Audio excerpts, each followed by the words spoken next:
Hello Ramen Nation, Chris Cobain here, and I am bringing you week 4, the belated, but still, the week 4 of the National Pokemon Association. The 3-0 Philadelphia Braviaries this week are taking on what is quite possibly the toughest test of the entire year. I'm not lying to you. We're going up against the Rochester Rhydons and their coach, BigPummGaming. Now, if that was just what was happening on its own, it would already be one of the toughest matchups of the season. First of all, the Rochester Rhydons team is absolutely insane, and Pumm is a phenomenal one of the best in the NPA, no question. But what puts this match over the top is that his assistant coach is Lindomar. Similar to our team mechanic, where I'm the battler and Reiki is the genius. It's kind of the same thing over there. Lindo is quite possibly one of the greatest battlers on the planet, but I don't want to spend a ton of time on him. Lindo will be helping build the team. Dude is hella scary, and combined with Pumm's really phenomenal battle skills and this insane crazy team, this is gonna be a tough fight. I don't want to say that I'm unconfident. But I'm not confident either. Like, I'm somewhere in between. This match go either way, 100 million%. So real quick, little squeeze for time. So I'm gonna run through this a little faster than I usually do. My apologies. Running through his team. First off, Kieran Black, the centerpiece of his team. This thing's a monster. It's got unbelievable attacks on both sides. Draco Meteor, Outrage, Ice Beam, Earth Power. It gets all sorts of stuff, like seriously, it gets a million freaking moves. The one thing that it doesn't have coverage for is Mega Scizor, but I fully expect them to be running both Hidden Power Fire and Fusion Bolt for Primarina and Empoleon, so that it can fight both of those. It's going to be crazy. Florges, we know that very well here. My girl Bouquet. Cleric, Wish Passer, very strong, especially offensively and defensively. Very good mon. Very good Synthesis Calm Mind Sweeper. Something that's definitely to fear 100%. Also can be running in Power Fire. Who knows? Fortress, Hazard Setter, Spin Block. Almost called it a Spin Blocker. Hazard Setter, Rapid Spinner. Volt Switch, Gyro Ball. Really defensive. Spiritomb. Annoying. The one thing I have to keep out for, look out for in this game is it gets Infiltrator. I do like using subsetters. I do have a subsetter this week. It gets Sub Will-O-Wisp. It gets Foul Play. It's another Calm Mind Sweeper. It gets Priority and Sucker Punch and Shadow Sneak. Definitely something to look out for. Rhyperior, incredibly defensive mod. Also very good offensive. Really good Rock Setter. Earthquake, Rock Blast / Stone Edge. It gets Elemental Punches. It does get Ice Punch for both Doug and more importantly Zygarde. Mega Horn, all that fun stuff. Combuskin, Speed Passer. Baton Pass Cost is in effect to a degree in the NPA, but he is allowed, to pass speed. Definitely something to look out for. Not really offensive itself. I have an easy switching for that, but it could speed pass. Mega Blastoise, Rapid Spinner, insane Pokemon. Definitely very strong. No switches to this thing at all. Scald / Water Pulse / Hydro Pump, Dark Pulse, Aura Sphere, Ice Beam, you name it. It hits you like a truck with it. 100% expect that. Galvantula, Web Setter. Otherwise, not really all that good, but it's Web Setter. Very fast. Compound Eyes Thunder is very strong. Wow, my wife sneezes. Compound Eyes Thunder is very strong. Bug Buzz, Volt Switch, all the normal stuff. Chestnut, really good defensive wall. Can be offensive to an effect. Does get Bulk Up. Can be a sub belly set with Salac Berry. I've seen that in the past. Drain Punch, Seed Bomb, Wood Hammer, Spike, Spiky Shield, Synthesis. It gets things. Tornadus Eye, the not as fast one. Not Therian, which is insane, but Tornadus Eye is not to be taken lightly. It's all the same moves. So Hurricane and Heat Wave are both there, both very scary. It gets access to Prankster Tailwind. It gets Prankster Taunt. It can be a bulk up Defiant set with Acrobatics. Definitely something to be there. And then this last mod is Emboar. Typically, when I go through these last mods, typically they're like, whatever. But no, Emboar is very, very scary.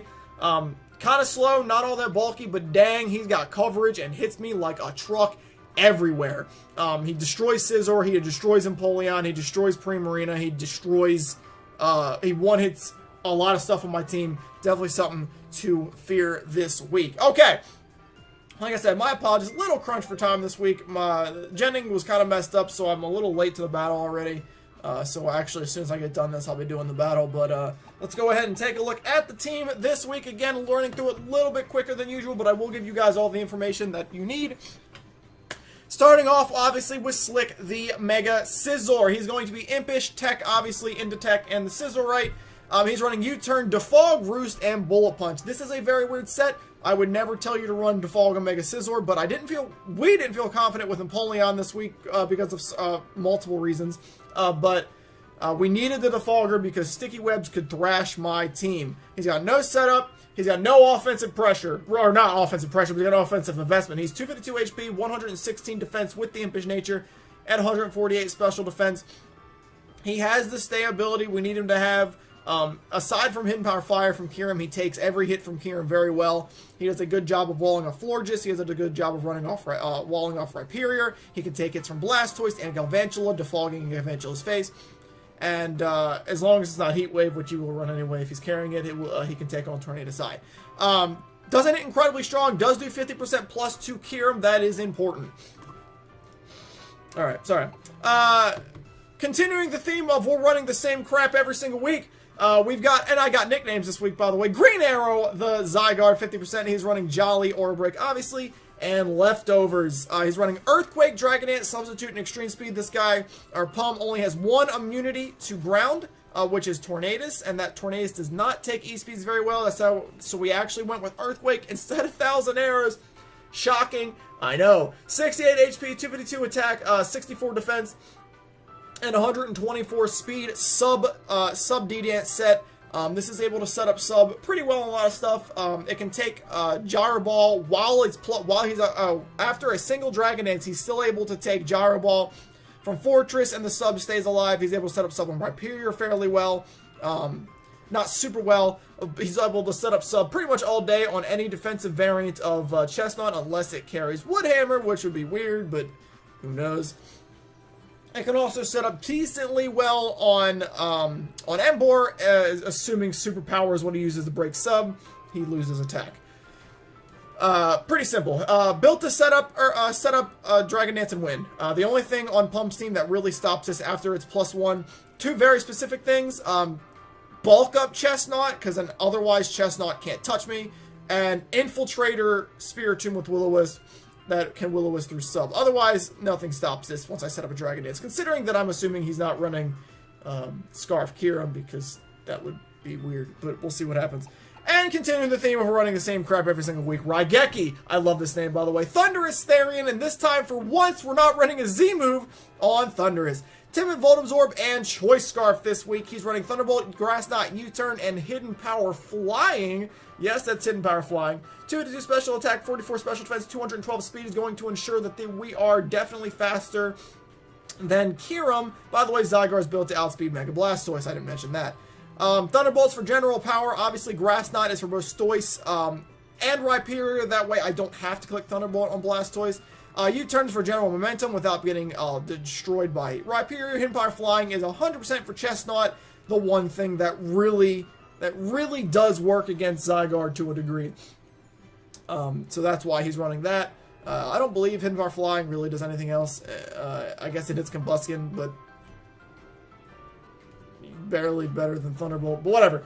If he doesn't bring Chestnut, I highly doubt I ever click that, but it's for Chestnut specifically. Fourth mon this week is going to be Melody, the Primarina. Melody is running a modest set with the Torrent and Leftovers as well. It is running Scald, Energy Ball, Psych Up, and Moonblast. Yes, I said Psych Up. No, that is not a mistake. 164 HP, 244 special attack, 100 speed, which allows it to outspeed Adamant Rhyperior. If he's running Jolly, then damn. This thing hits his entire team incredibly hard. Scald, obviously, for general power, it just hits pretty much, it hits most stuff. Specifically, it hits Emboar and Combustion, and also Rhyperior. Energy Ball is specifically for Rhyperior, and more so Blastoise. Moonblast obviously is for Kirim, among other things. It's the strongest attack I have. Psych Up. Now this one's kind of interesting. Like I said, there's a very solid chance he brings a Speed Pass variant of Combuskin here. Now Combuskin is not really that good of a Pokemon offensively to begin with, but when both of his stabs are covered, he can't do Monkey Trash. So this is our dedicated switch into Combuskin, and when he decides to start setting up them Speed Boost, I can psych them up. That is definitely something that could happen this week. On a other note, it also can psych up both Calm Mind Florges and Calm Mind Spiritomb. It should be able to beat both 1v1 if they're in the same thing, especially Spiritomb. Florges, it would probably be a toss-up and probably comes down to... Actually, Florges to win because it heals. But whatever. But yeah, pretty simple. Psych Up's pretty cool. I like it on this team. Coming in fifth here, we have Azelf. Now, as you guys may have noted, we do not have Dugtrio this week. No, that is not a mistake. We are not running Dugtrio this week. You guys are going to find this kind of funny, though, in a second, because the last mod is a debut. So I'm very excited about it. This is we're debuting something. This one is pretty simple, though. Timid, Levitate, bringing back the MVP item from last year. We ran it almost every single week. Cobra Berry. Which is specifically for Spiritomb, so that 1, I can't get Pursuit Trapped, and 2, if it's kind of chipped, I can hit it with Dazzling and not fear Sucker Punch. Pretty simple. It also can take Dark Pulse from Stoice, by the way, which is also very nice, to be honest. Psyshock, Stealth Rock, Energy Ball, and Dazzle Gleam. Stealth Rock is incredibly important this week. It hurts Kirim, it hurts Tornadus, it hurts Galvantula, Breaking Sash, whatever, but it hurts Kirim and Tornadus. Huge deals. Those mons cannot heal. Any chip they take is huge for me. Need to have those up. Psyshock's for general power. Energy Ball, again, is for going to be Rhyperior and Stoice, both of which I 100% expect. And Dazzling is... It hits Kirim harder than Psyshock does, and it's also for Spiritomb as well. Yeah. There you go. Pretty simple. Again, Azelf could be pretty important. Now, I've been leading up to this all this 10 minutes I've been doing this video. I am so excited for this. We are debuting a new Pokemon this week. Finally. A lot of our Pokemon haven't had the chance to shine, but we felt a set this week that would be a big deal. And mock battles, I didn't actually get sweeps with it, but damn did I get close. And that Pokemon is Magmortar. And I'm going to ruin this slightly because I forgot to put my item on him, just like I did before, and I'm going to do that shite right now. Where the hell is it? Okay, cool. Okay, he's got the Gracium Z. We're good. Okay, I spoiled that just a little bit. By the way, I don't think I said Azelf. EV spread is 28 defense, 52 special attack, 228 speed, which is built to be faster than Tornadus. Excuse me for missing that. Alright, anyway. Bang!